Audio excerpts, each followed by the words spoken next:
A stunning new image of 3E Atlas has completely upended everything astronomers thought they understood about interstellar comets.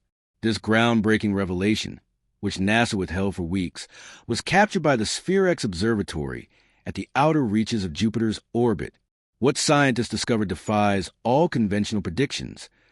3E Atlas isn't releasing water vapor, as every textbook would suggest. Instead, it's shrouded in a massive blood-red sphere spanning 348,000 kilometers, violently ejecting carbon dioxide at a rate of 70 kilograms per second while emitting virtually no water at all. Why would such a paradigm-shattering discovery be suppressed? Did NASA hesitate because 3E Atlas defies every existing theoretical model, or because it represents something no scientist is ready to publicly acknowledge? The answer may lie within this unexpected coma and the profound implications of what we're on the verge of understanding. When SPHEREx detected the carbon dioxide-dominated coma at 3.2 astronomical units, the data immediately circulated among NASA mission leaders and comet specialists. The image revealed something extraordinary, a vast, blood-red envelope, smooth and unbroken, with an eerie symmetry that seemed almost impossible. There were no jets, no tail, and, crucially, no trace of the water vapor that should have dominated at this distance.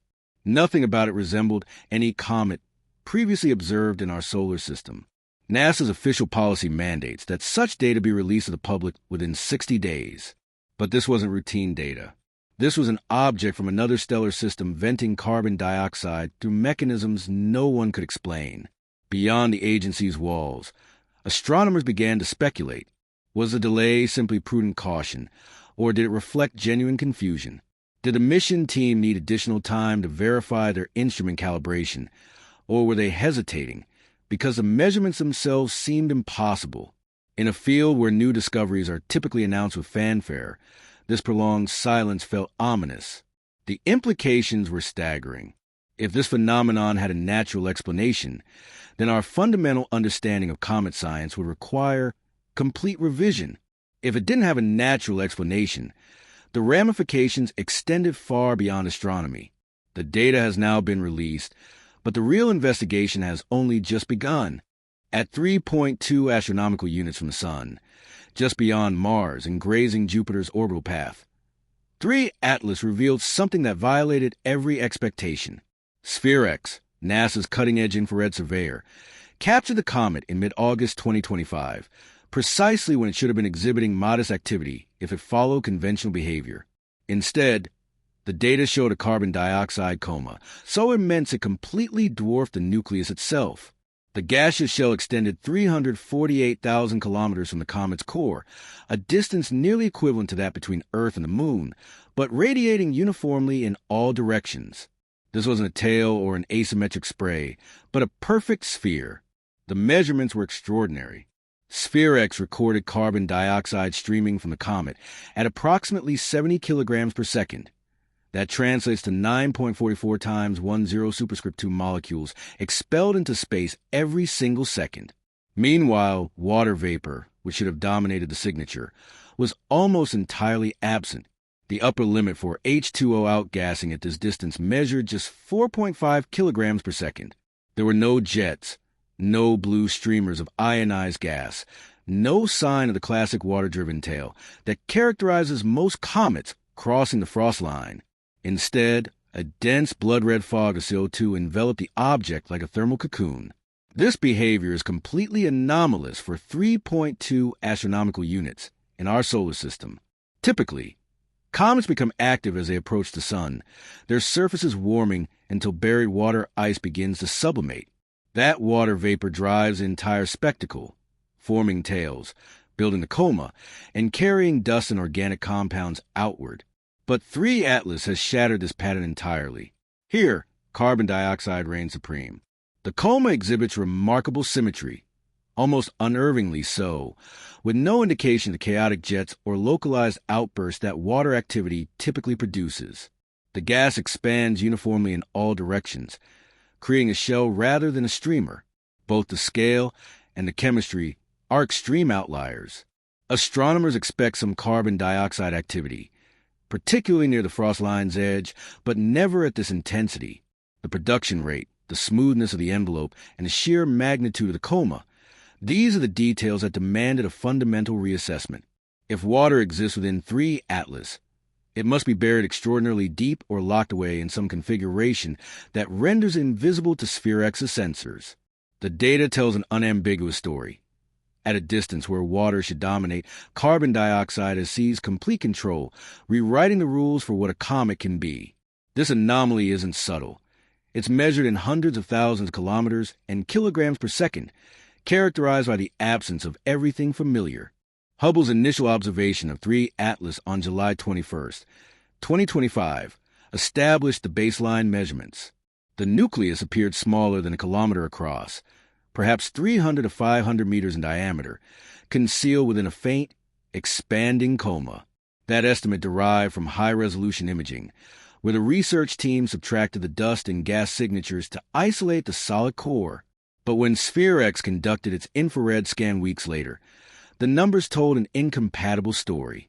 The total reflected light at 1 micron wavelength was extraordinarily intense, far brighter than a subkilometer core could possibly produce.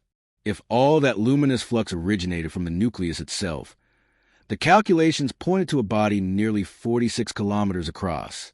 This isn't a minor discrepancy or a rounding error. This represents a difference of nearly 2 orders of magnitude. The paradox deepened when considering the coma's perfect symmetry. SPHEREX detected none of the chaotic jets or patchy plumes that characterize most active comets. Instead, every viewing angle revealed the same appearance. Smooth, uniform, as though sunlight were reflecting off a perfectly distributed cloud. The reflectivity pattern was almost mirror-like, scattering light evenly in every direction with no hot spots, no shadows, and no glimpse of the nucleus beneath. Photometric models attempted to reconcile this contradiction. If the coma's dust particles were microscopic and ice-coated, they could scatter sunlight with exceptional efficiency, amplifying the apparent brightness without requiring a massive core. However, this would imply that over 99% of the light reaching SPHEREX originated from microscopic particles rather than from the nucleus itself. The measurements force an uncomfortable choice. Either 3 Atlas conceals a massive, unseen core rivaling the largest comets ever discovered, or its coma is so extraordinarily dense and fine-grained that it functions as a nearly perfect shell, reflecting and diffusing sunlight omnidirectionally. Instrument teams from both observatories repeated their calculations exhaustively. The flux measurements, the scattering angles, the dust grain size distributions. Every variable was checked and rechecked. Yet the dilemma persisted. Hubble's sharp vision insisted the nucleus was small. SPHEREX's brightness measurements argued it was enormous, and the coma's perfect symmetry refused to support either conclusion. The fundamental question remained suspended. Is 3 Atlas a hidden behemoth or a master of optical illusion, its true nature obscure behind a veil of its own creation? Mainstream comet science builds its case on reproducible measurements and recognizable patterns, not speculation. At 3.2 astronomical units, 3 Atlas vents carbon dioxide in a smooth, globe-like envelope. No jets, no tail, just a symmetrical sphere of gas. The carbon dioxide outflow measures approximately 70 kilograms per second. Water vapor, typically the dominant component at this distance, is barely detectable. Theoretical models struggle to find purchase. Perhaps a thermal insulation layer of carbon dioxide keeps the surface temperature low enough to prevent water sublimation. Alternatively, water ice might be buried deep beneath layers of dust, effectively shielded from solar radiation.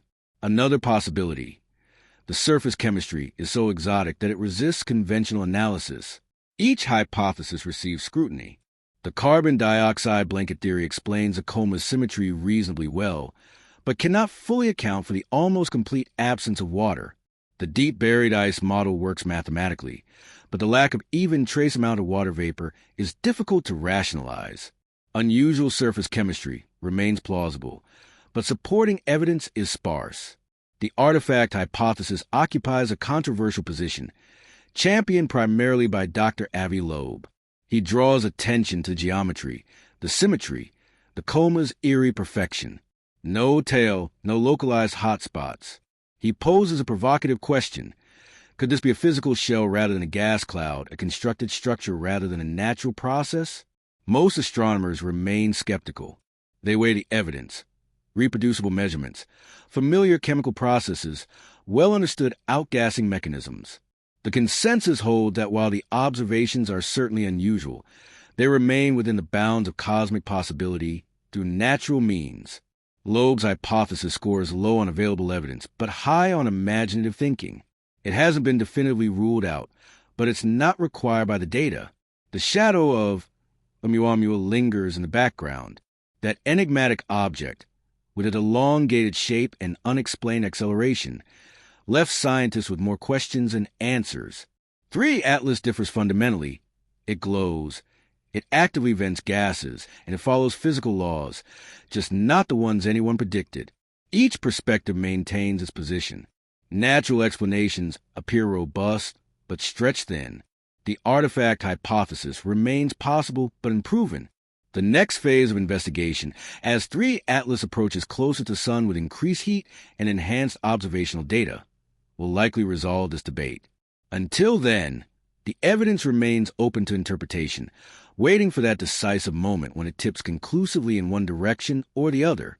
In August 2025, NASA's SPHEREx telescope captured imagery of 3 Atlas that revealed a 348,000-kilometer wide carbon dioxide coma, with outgassing rates around 70 kilograms per second and virtually no water vapor, an absolutely unprecedented signature for a comet at 3.2 astronomical units.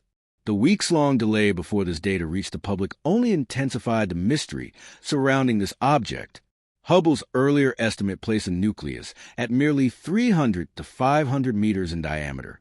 However, SPHEREx's brightness measurements suggest either a substantially larger core, potentially up to 46 kilometers across, or an unusually reflective coma with extraordinary optical properties. The scientific community universally agrees that no existing comet model predicts such a massive, symmetric carbon dioxide envelope at this distance from the Sun. Mainstream theories invoke scenarios involving deeply buried ices or unique surface chemistry, while a minority of researchers, including Dr. Loeb, continue to raise the artifact hypothesis.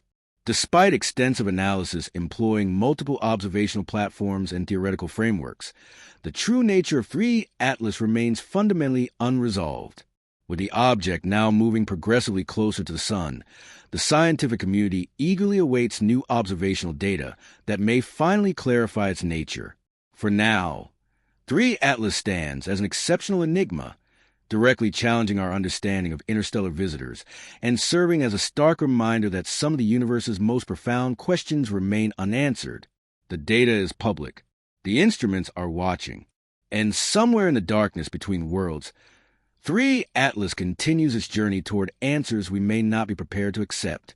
September 2025 brought 3 Atlas to 2.1 astronomical units from the Sun, past Mars, racing inward toward the inner solar system. Every major observatory on Earth and in orbit trained its instruments on the approaching visitor. The James Webb Space Telescope allocated emergency observation time. Ground-based infrared arrays from Chile to Hawaii synchronized their data streams. Even amateur astronomers with backyard telescopes contributed to the global vigil. The predictions were unanimous. At this distance, with solar radiation intensifying, any remaining water ice should begin sublimating explosively. The carbon dioxide coma should expand further, perhaps fragmenting into jets or streamers as thermal stress fractured the surface.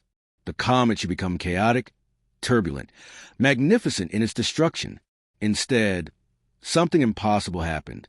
The carbon dioxide production rate began to decrease, not gradually, but systematically, dropping from 70 kilograms per second to 58, then 43, then 31. The blood-red sphere didn't expand, it contracted, tightening around the nucleus like a collapsing lung. By September 18th, the coma measured only 180,000 kilometers across, nearly half its previous diameter. Dr. Sarah Chun at the Jet Propulsion Laboratory was the first to notice the pattern in the infrared data. The temperature wasn't rising as expected. At $2.10, 3 Atlas should have been warming steadily, approaching minus 73 degrees Celsius. Instead, the surface temperature held constant at minus 78 degrees Celsius, as though something were actively regulating the heat. "It's thermostating," she told the emergency conference call that night, her voice tight with controlled urgency. "The object is maintaining a constant temperature despite increasing solar flux. That's not sublimation physics. That's engineering." The room fell silent. Everyone on the call understood the implication. On September 22nd, 2025, the Hubble Space Telescope captured an image that would change everything. As the coma continued its inexplicable contraction, the shroud thinned just enough for high-resolution imaging to penetrate deeper than ever before. What they saw wasn't a comet nucleus. The object beneath the carbon dioxide veil was a perfect sphere, not the irregular potato-shaped rubble pile that characterizes every known comet, but a geometrically precise globe. The surface appeared smooth at Hubble's resolution limit, showing none of the craters, ridges, or chaotic terrain expected from billions of years of collisions and outgassing. More disturbing was the size. The sphere measured exactly 11.7 kilometers in diameter. Not approximately. Exactly. To within measurement error. The object was a perfect circle from every viewing angle. Dr. Marcus Webb, the lead scientist on the Hubble observation team, ran the photometric analysis 3 times before accepting the results. "Natural objects don't have this kind of precision," he said during the press conference that followed. His hands trembled slightly as he clicked through the slides. "Spherical asteroids exist, but they're shaped by gravity over millions of years, and they're never this uniform. This is machined." The astronomical community erupted within hours. Preprint servers were flooded with papers. Some attempted to salvage natural explanations. Perhaps a water ice shell had formed around a rocky core, then sublimated uniformly. Perhaps electromagnetic forces had reshaped the object during its journey through interstellar space. But the numbers refused to cooperate. Every model required improbable conditions stacked upon impossible coincidences. September 29th, 2025, 3:47 Universal Time Coordinated. The Arecibo Successor Facility in Puerto Rico, operating in passive listening mode as part of the Global Monitoring Network, detected a narrowband radio emission at 1.42 gigahertz, the hydrogen line, the universal frequency that every civilization searching for others would recognize. The signal lasted exactly 11.7 seconds. It repeated every 23.4 seconds, exactly twice the duration. The pattern continued for 6 minutes, then stopped. Analysis revealed the signal originated from 3 Atlas itself, transmitted with a power of approximately 2 megawatts. The frequency was stable to 9 decimal places, far beyond what any natural process could produce. Dr. Elena Rodriguez, director of SETI operations, sat in her office staring at the waterfall plot on her screen. The vertical line was perfect, unwavering, artificial beyond any doubt. She'd spent her entire career searching for this moment. Now that it had arrived, she found she couldn't move. Her hand shook as she reached for the phone to call the director of NASA. "We have confirmation," she said when he answered. Her voice was steady despite the tears streaming down her face. "It's not a comet.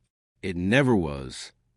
The NASA press conference on October 2nd, 2025, was broadcast live to every nation on Earth. Administrator William Grant stood at the podium, flanked by astronomers, physicists, and representatives from the United Nations. 3 Atlas is an artificial object of non-terrestrial origin, he announced. "We believe it to be a probe or vessel from another stellar system. Its carbon dioxide emissions were not outgassing. They were a thermal management system, a coolant envelope designed to protect the sphere from solar radiation during its passage through our solar system."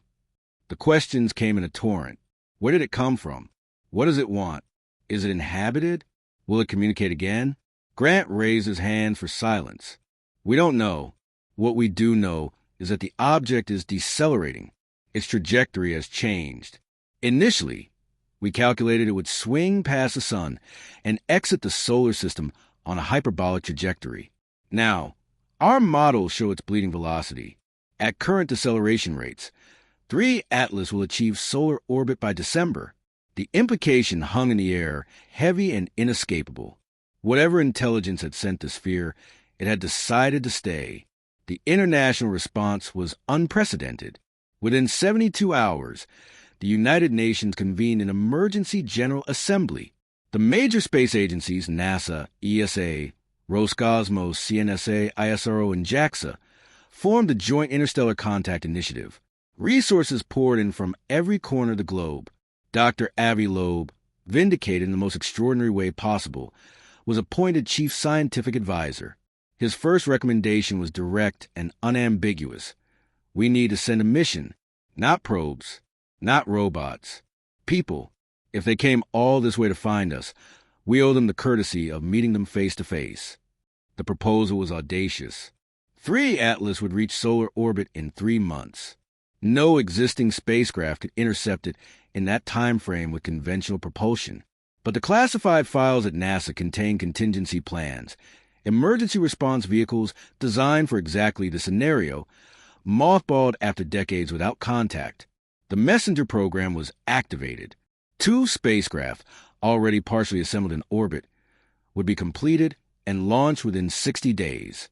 Each would carry a crew of 6, scientists, linguists, physicians, and, controversially, military officers, included only as a precaution that everyone hoped would prove unnecessary.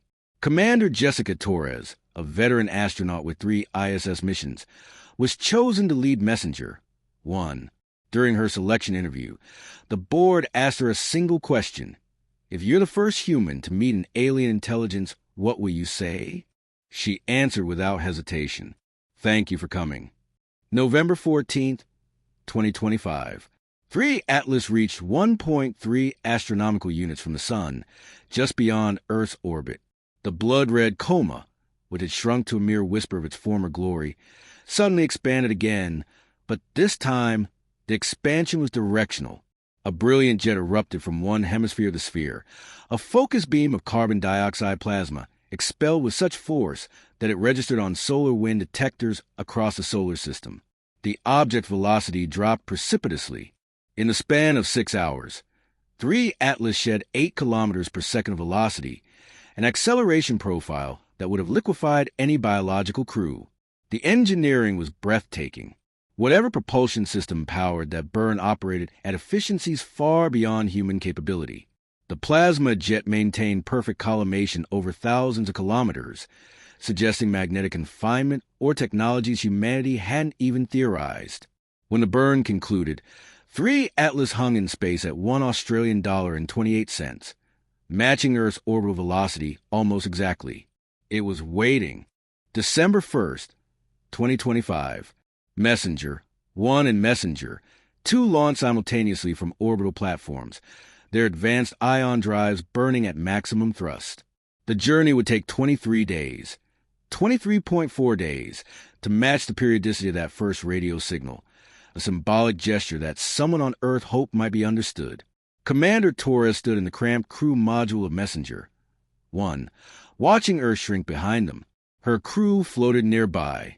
Dr. James Wu, exobiologist, Dr. Yuki Tanaka, physicist, Dr. Amara Okafor, linguist, Lieutenant Sam Petrov, systems engineer, and Major Carlos Ruiz, mission security.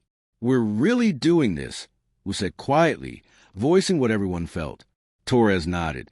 Humanity's been asking, are we alone, for thousands of years.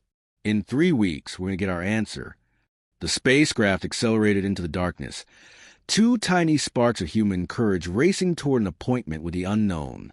December 24th, 2025. Christmas Eve. The timing seemed either cosmically ironic or deliberately chosen. Messenger 1 and Messenger 2 made final approach to 3 Atlas, decelerating to match its position. Up close, the sphere was even more extraordinary, a flawless surface that reflected starlight with mirror precision. No seams, no hatches, no markings of any kind. Just perfect, unbroken geometry. Torres activated the communication system. 3 Atlas, this is Commander Jessica Torres of Earth, representing humanity. We receive your signal. We've come to meet you. We come in peace, with open minds and open hearts. Silence. The seconds stretched into minutes. Then, the sphere's surface rippled. Not like water, but like reality itself was becoming fluid. A section of the hull simply opened, revealing a circular portal of pure darkness, inviting and terrifying in equal measure. A new signal came through, this time on every frequency simultaneously. Not radio waves, but something else, a direct impression in their minds, bypassing language entirely. The meaning was unmistakable. Enter. Torres looked at her crew. 6 faces, 6 expressions ranging from wonder to terror, but all sharing the same determination. "Dock both ships to the portal," she ordered. We didn't come this far to hesitate now. As messenger, one moved toward the opening. Every human on Earth held their breath. Whatever happened next would define humanity's place in the cosmos forever. The sphere waited, patient and inscrutable, its secrets about to be revealed. The docking clamps engaged with a soft magnetic hum. Through the viewports of messenger, one, the crew watched as the portal expanded, its edges impossibly smooth, absorbing light rather than reflecting it. Torres felt her heartbeat thundering in her ears as she gave the order to equalize pressure. "Atmospheric analysis?" she asked. Wu checked his instruments, then checked them again. "Commander, there's atmosphere on the other side. Nitrogen-oxygen mix. 21% O2, 78% N2, trace gases. Pressure, 101.3 kilopascals. Temperature, 20 degrees Celsius." The crew fell silent. Those weren't just compatible numbers. They were Earth normal. Exactly Earth normal. "They know what we breathe," Tanaka whispered. Torres made her decision. "Helmets on, but let's test it. If they wanted to kill us, they've had plenty of opportunities." She activated the comm link to messenger. 2. "Martinez, hold position outside. If we don't check in every 15 minutes, return to Earth and tell them everything." Commander Sophia Martinez's voice crackled back. "Understood. Godspeed, Jessica." The airlock cycled. The inner door opened. Beyond lay a corridor of light. The interior defied geometry. The corridor seemed both vast and intimate, its walls luminous with a soft, sourceless glow that shifted through colors that had no names.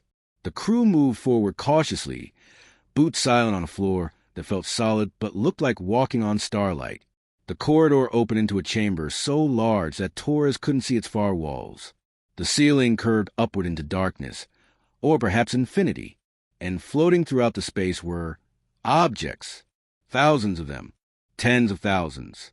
Crystalline structures of impossible complexity, metallic frameworks that twisted through dimensions the eye couldn't quite follow, organic shapes that pulsed with bioluminescence. Each object was suspended in midair, rotating slowly, surrounded by halos of data, symbols, equations, diagrams that flickered and changed. "It's a museum," Okafor breathed, "a library, an archive." As they watched, one of the nearest objects, a spiral of interlocking rings, projected an image into the air. A planetary system, 7 worlds orbiting a red dwarf star. Then the view zoomed to one planet, where structures rose from the surface. Cities, a civilization. The image cycled through what looked like millennia of history in seconds. Rise, flourish, decline, extinction. Then the display went dark, and the object resumed its quiet rotation. "They're extinct," Wu said softly. "That civilization is gone." Torres moved to another artifact, a crystalline cube that refracted light into impossible angles. It activated as she approached, showing another world, another species, another story. Rise and fall, birth and death. The pattern repeated everywhere they looked. Hundreds of civilizations, thousands of worlds, millions of years of history. All documented, all preserved, all dead. How many? Petrov asked, his voice hollow. Tanaka was running calculations on her tablet, extrapolating from what they could see. Her hand shook as she showed Torres a number. Approximately 47,000 distinct artifacts. 47,000 dead civilizations. A presence materialized at the center of the chamber, not appearing, but rather coming into focus, as though it had always been there, and they were only now able to perceive it. It had no fixed form. Sometimes it resembled a pillar of light, sometimes a humanoid figure, sometimes a mathematical abstraction that hurt to look at directly. But there was an intelligence there, ancient and vast and unutterably lonely. The communication came not as words, but as direct understanding, flowing into their minds like water, finding its level. Welcome, children of Earth. I am the Keeper. I have waited 847,000 of your years for someone to answer. Torres stepped forward, fighting the instinct to kneel. Who built you? Who sent you? I was built by the architects, the first civilization to achieve what you call interstellar travel. They flourished 3.7 billion years ago, before your sun had planets. They explored the galaxy and found it full of life, worlds teeming with complexity, intelligence emerging, civilizations rising. But they also discovered pattern, a terrible pattern. The space around them darkened, and a holographic display expanded to fill the chamber. The Milky Way galaxy rotated slowly, countless stars glittering. Then, one by one, points of light began to blink out. Not stars dying, but something else.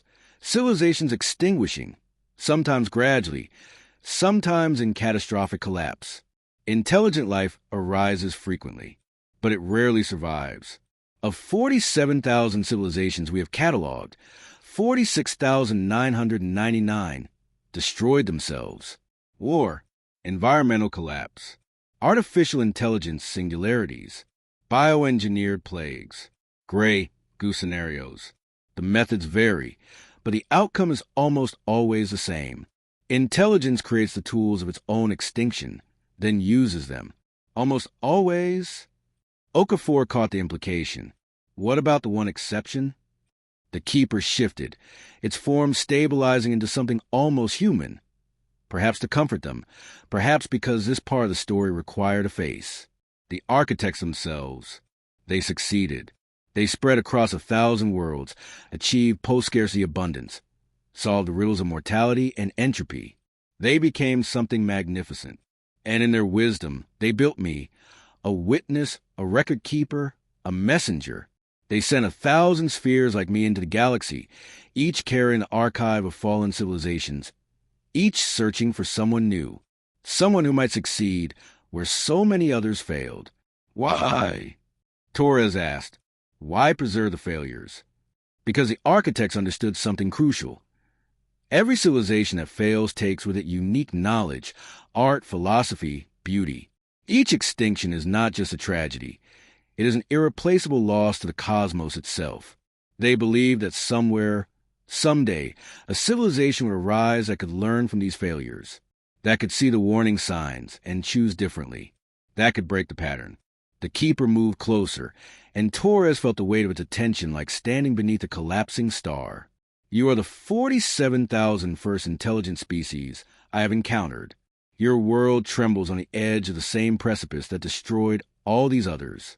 Climate disruption, nuclear arsenals, artificial intelligence advancing beyond your wisdom to control it, biological weapons, resource depletion, the same patterns, the same trajectory. So you came to warn us, Wu said. No, the word echoed through the chamber with finality. I came to offer you a choice. The chamber transformed. The artifacts faded, and the crew found themselves standing in what looked like mission control at NASA, except the screen showed Earth from orbit, overlaid with data streams, probability curves, risk assessments. I can help you, the Keeper explained. The architects left me with more than just records. I possess technology far beyond your current capabilities. Clean energy that could end your dependence on fossil fuels within a decade. Medical advances that could eliminate disease. Agricultural systems that could feed 10 billion without straining your biosphere. Quantum computing that could solve your climate models. Fusion propulsion that could make you a true spacefaring species. The screen showed visions of transformed Earth, gleaming cities, reforested continents, spacecraft departing for the outer planets, humanity spreading across the solar system in a wave of sustainable abundance. I can give you all of this. I can pull you back from a brink. I can almost guarantee your survival. Torres felt hope surging in her chest, so powerful it was almost painful. Then why haven't you? Why wait? We've been broadcasting radio signals for a century. Because there is a cost. There is always a cost. The vision shifted. The gleaming future remained, but now they could see the details. Humanity prosperous, healthy, spreading across the solar system, but following templates, using technologies they didn't develop, achieving wonders they didn't create. The spark of innovation dimmed. The chaos of human creativity, with all its failures and false starts and sudden brilliant breakthroughs, replaced by the steady, reliable, perfect solutions provided by the Keeper. Of the 47,000 civilizations in my archive, I arrive in time to save 312 of them. I offer them the same choice I offer you. 284 accepted. They survived. They prospered. They spread across their stellar neighborhoods. And within 10,000 years, every single one had become stagnant. They lost the ability to innovate independently. They became caretakers of technology they didn't understand, dependent on my gifts, unable to advance beyond what I gave them. They survived, but they stopped growing. They became comfortable, safe, static. And the other 28? Ruiz asked. They refused my help. 23 of them destroyed themselves within 1,000 years. 5 survived on their own. The Keeper's form seemed to fold inward, and suddenly the crew could feel its emotion. Something like grief, mixed with pride, mixed with loneliness so profound it made Torres's eyes water. Those 5 civilizations, they struggled. They failed repeatedly. They nearly destroyed themselves multiple times. But each time they learned. They adapted. They created solutions that were uniquely theirs, born from their own culture, their own values, their own mistakes. And when they finally succeeded, they didn't just survive, they transcended. They became something new, something the architects themselves had never imagined. They became teachers for me rather than students. The chamber showed images of these 5 success stories, beings of energy, civilizations that had merged with their technology, entities that existed across multiple dimensions simultaneously, forms of existence that human language had no words for. This is the choice, the Keeper said. I can save you, almost certainly, but in doing so, I will rob you the struggle that forges true greatness. Or you can refuse my help, return to your world, and face your challenges alone. You will probably fail. The odds are overwhelming. But if you succeed, you will earn your place among the true masters of the cosmos. Torres looked at her crew. Wu's face was twisted with conflict. Tanaka was crying silently. Okafor seemed to be calculating probabilities. Petrov and Ruiz stood at attention, waiting for orders. How long do we have to decide? Torres asked. I will remain in solar orbit for 1 of your years. At the end of that time, if you have not requested my help, I will continue on my journey, and you will face your future alone. The journey back to Earth took 23 days. The crew barely spoke, each wrestling with the weight of what they'd learned. When they finally entered orbit and prepared for re-entry, Commander Martinez of Messenger 2 broke radio silence. Jessica, what did you find in there? Torres looked out at the blue marble of Earth, spinning below them. From here, you couldn't see the problems. The melting ice caps, the deforested regions, the sprawling megacities choking on their own growth. From here, it just looked beautiful. Fragile and beautiful and worth saving. We found a gift, she said finally, and a curse, and a choice that will define what humanity becomes. The next 6 months became known as the Great Debate, the most consequential conversation in human history. The UN established a Global Determination Commission, giving every nation, every culture, every voice a chance to be heard. Arguments for acceptance. We're on the brink of climate catastrophe. We don't have time for trial and error. Think of the lives we could save. Disease, hunger, war, all solvable with their technology. Pride isn't worth extinction. Our children deserve a future, even if it's one we didn't entirely build ourselves. We've accepted help from others throughout history. This is just technology transfer on a cosmic scale. Arguments for refusal will become pets. Zoo animals living in a habitat designed by someone else. Every great human achievement came from struggling against impossible odds. Take that away, and we're not human anymore. What if refusing is a test? What if the real measure of worthiness is having the courage to stand alone? 5 civilizations succeeded on their own. We could be the 6th. We deserve the chance to try. The debate raged in parliaments and town halls, in universities and churches, on social media, and in village squares. Families divided. Friendships ended. Protests erupted in every major city, some demanding acceptance, others demanding refusal, all united in recognizing that this was the most important decision humanity would ever make. Dr. Avi Loeb, who had warned the world that 3 Atlas might be artificial, found himself at the center of the storm. During a speech at the UN, he said something that would be remembered for generations. For 100,000 years, humanity has looked up at the stars and asked, "Are we alone?" Now we know we're not. But we face a deeper question. Are we brave enough to fail on our own terms, or will we choose guaranteed mediocrity over the possibility of greatness? I cannot answer that for you. No one can. But I know this. Whatever we choose, we must choose it together as one species, or we've already failed the test. June 21st, 2026. The summer solstice. The Global Determination Commission had established an unprecedented voting system. Every human over the age of 16 would have a voice. It took 6 months to build the infrastructure, to verify identities, to ensure security against manipulation. The voting period lasted 48 hours. Commander Torres stood in Times Square, watching the massive screens displaying the vote tally in real time. Beside her stood the other crew members of both messenger missions, the 12 humans who had seen inside the sphere and felt the weight of the Keeper's loneliness. The numbers climbed. Accept 3,847,294,116. Refuse 4,102,847,293. The gap narrowed and widened minute by minute as votes poured in from every corner of the globe. Africa leaned toward refusal by a slim margin. Europe split nearly evenly. Asia favored acceptance. South America refused. North America accepted, each region reflecting its own history, its own relationship with autonomy and assistance.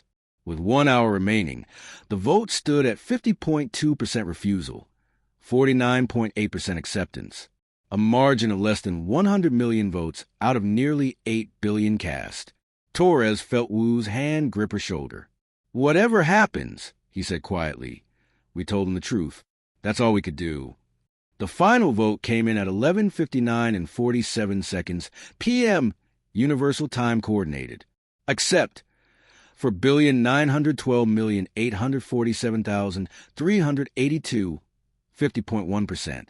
Refuse for 1,894,283,401, 49.9%. Humanity had chosen acceptance by a margin of less than 0.2%. 18 million votes.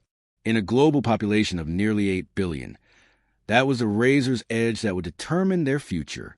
The screens in Times Square updated with the official result. Cheers erupted from some quarters, tears and angry shouts from others. Torres felt a crushing weight settle in her chest, not because of the outcome, but because of how close it had been. Humanity was divided, nearly perfectly down the middle. Her communicator buzzed. A priority message from NASA headquarters. "Commander Torres, report to Mission Control immediately. The Keeper is responding." The UN Security Council chamber was packed. Every major world leader had gathered, along with scientists, philosophers, religious leaders, and the 12 astronauts who had made first contact. The main screen showed 3 Atlas, still hanging in its orbit, perfectly spherical, impossibly patient. Torres stood at the podium as the official spokesperson. She had been chosen not because she supported the vote's outcome. She hadn't revealed her own vote to anyone, but because she had looked into what passed through the Keeper's eyes and understood that this moment required absolute honesty. She activated the communication array. "Keeper, humanity has made its decision. By a majority vote, we accept your offer of assistance." "We?" "Stop." The single word carried such force that every person in the chamber felt it physically, a pressure in their chests, a ringing in their ears. The Keeper's presence manifested in the center of the room, not physically, but as a tangible awareness, as though the air itself had become conscious. "You voted 50.1% to accept and 49.9% to refuse. That is not a choice. That is paralysis masquerading as decision. You are a house divided against itself, and no foundation built on such fracture can support the weight of the future. But we followed the process. The UN Secretary General protested. We gave everyone a voice. The majority is meaningless when nearly half of your species disagrees fundamentally with the path chosen. Do you understand what accepting my help means when half your population believes it to be surrender? When I provide clean energy, those who voted to refuse will resist its implementation. When I offer medical advances, they will be seen as tools of dependence by billions. Every gift I give will be poisoned by resentment. Every solution I offer will spark conflict between those who embrace it and those who see it as betrayal. The Keeper's form expanded, and suddenly everyone in the room could see what it saw. Simulations running forward, probability curves cascading through billions of permutations. In every scenario where the Keeper intervened with a divided humanity, the outcome was catastrophic, not because the technology failed, but because humanity couldn't agree on how to use it. Civil conflicts erupted. Resources were hoarded. The very tools meant to save them became weapons in ideological wars. I have made this mistake before, the Keeper said, and for the first time, its voice carried something that might have been shame. Civilization number 8,467.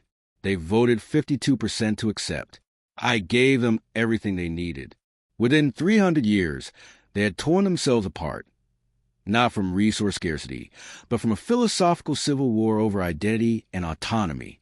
I watched them destroy themselves with my gifts, and I learned a truth the architects never told me. Salvation cannot be imposed from outside. It must be chosen, unanimously, or not at all. Torres felt her heart hammering. Then what are you saying? I am saying that I cannot help you, not because you are unworthy, but because you are not ready. You are not united. And until you can face your challenges as one species, with one purpose, you will fail, whether I intervene or not. The chamber erupted into chaos. Shouting, accusations, some delegates weeping openly. The dream of salvation, so close, snatched away not by the Keeper's cruelty, but by humanity's own division. Dr. Amara Okafor stood up, her voice cutting through the noise. Then tell us, what should we do? How do we become ready? The Keeper's form contracted, becoming almost human-sized, eye level with Okafor. That is the question you must answer yourselves. I can tell you what I've observed. The 5 civilizations that succeeded without my help had one thing in common. They faced an existential crisis so severe, so undeniable, that it forced them to transcend their divisions, not through force or conquest, but through recognition that their differences were insignificant compared to their common fate. They learned, painfully and slowly, that survival required genuine unity, not the superficial unity of majority votes, but the deep unity of shared purpose. How long did it take them? Torres asked. Between 200 and 800 of your years. Some nearly went extinct before achieving it. Others lost billions of lives to preventable catastrophes before they found their way. But they persevered. They grew. They became something magnificent. The Keeper began to fade, its time apparently drawing to a close. I will leave you with the archive. Every artifact I carry, every record of every civilization that has risen and fallen. It is yours to study. Perhaps their failures will teach you what my intervention could not. Perhaps you will see the patterns that lead to extinction and choose to break them. Perhaps you will fail, but it will be your failure, earned through your own choices, and there is honor in that. Wait, Torres called out. Will you return? If we figure this out, will you come back? I am eternal. I am patient. I will continue my journey through the galaxy, seeking others, recording their stories. But I have left a beacon here, in your Oort cloud, broadcasting on the hydrogen line. If humanity ever truly unites, if you solve the crisis of climate, if you eliminate your weapons of mass destruction, if you venture out to other worlds not as competing nations, but as one species, activate the beacon. I will hear it, even from across the galaxy, and I will return to see what you have become. The presence faded completely, leaving only silence and the glowing sphere on the screen, already beginning to accelerate toward the outer solar system.